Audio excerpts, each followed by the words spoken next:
Okay, I am about to show you how I make Mama's macaroni and cheese. It's a pretty unhealthy version that I happened upon one day when I didn't have elbow macaroni. I was going to make a baked macaroni and cheese, which is like a family recipe, but I didn't have any elbow macaroni, so I made it with plain spaghetti noodles. And the kids loved it, and it's become one of our favorite little guilty pleasures. I probably make it once every 3 months or so. It's pretty bogged down with butter and cheese, and if you wanted to make it, you could probably scale back on those ingredients and make it semi-healthy, but it's macaroni and cheese, so not so healthy either way you go. So here we go.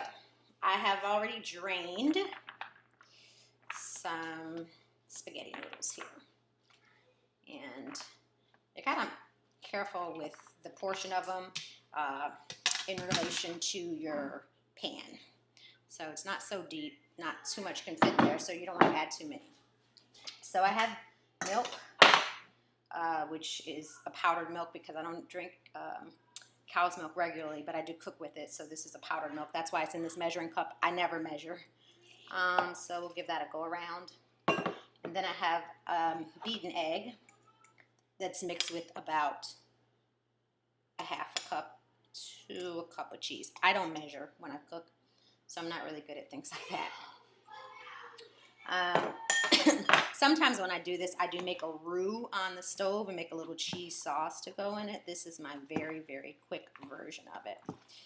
So I just kind of look at it to judge see if I can get it in the camera, the consistency of it. You just want a little bit runny. Use the egg to kind of bring it together to form kind of a casserole. And the milk and the egg form kind of the casserole, and the cheese is there for obvious reasons. I'm going to put a little more milk. It looks good, just a little more milk, and I eyeball all of this. Okay, so I've already buttered up my casserole dish. I do that so that it doesn't stick. It kind of scoops right out, and as much butter as you can add, the better. Okay, so I do a layer of the macaroni on the bottom. Actually, I didn't put too much macaroni. I may, since I have more in my strainer over here, I may mix a little bit more in so that I have, well, so that I use it. If I don't use all of it, I just freeze it for something else. But since I have it, I'm going to add, I'm totally improvising when I cook. I'm not organized enough to have things like properly measured, so I improvise. So the first layer is in there. Just about a quarter of the pan full. You can't see it good. So that's about a quarter of the pan layered in there. And then I'm going to take cheese. I have Colby Jack cheese in here, mild cheddar, and then mozzarella. The more cheese, the better. So you just layer it on top. Yeah, it's pretty cheesy. And then I also have here a little butter. I kind of fork the butter on there. Just little yikes of butter. About 4 or 5 yikes of butter. You see, you hear my measurements? Yikes. 4 or 5 yikes of butter. And then your next layer of macaroni goes on top. Now I might kind of have too much since I added some, but it's good. No, it's actually perfect. And then the remainder of the juice is very important to kind of lay down in there. It helps the whole casserole thing come together. Pile that up. It's kind of perfect amount, as you can see in there.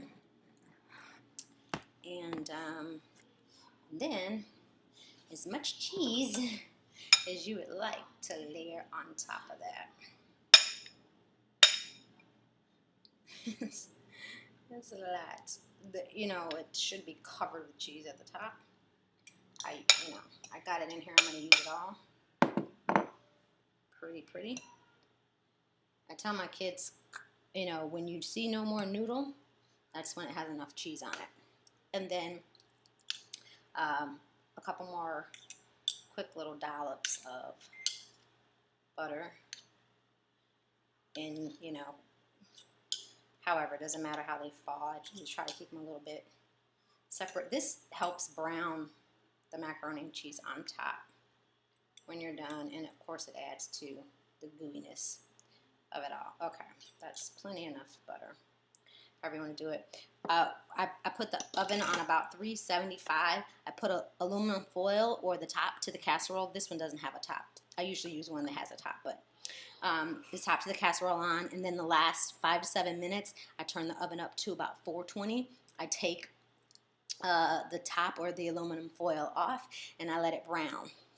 Sometimes if I'm in a hurry, I'll put it on broil and put this directly under the broiler. You really have to stand there and watch, but I definitely like for it to get browned on top and look really gooey. And there it is. That's Mama's ooey gooey macaroni and cheese. Now you can see why my boys love me so much, because I feed them on occasion very, very unhealthy things like that.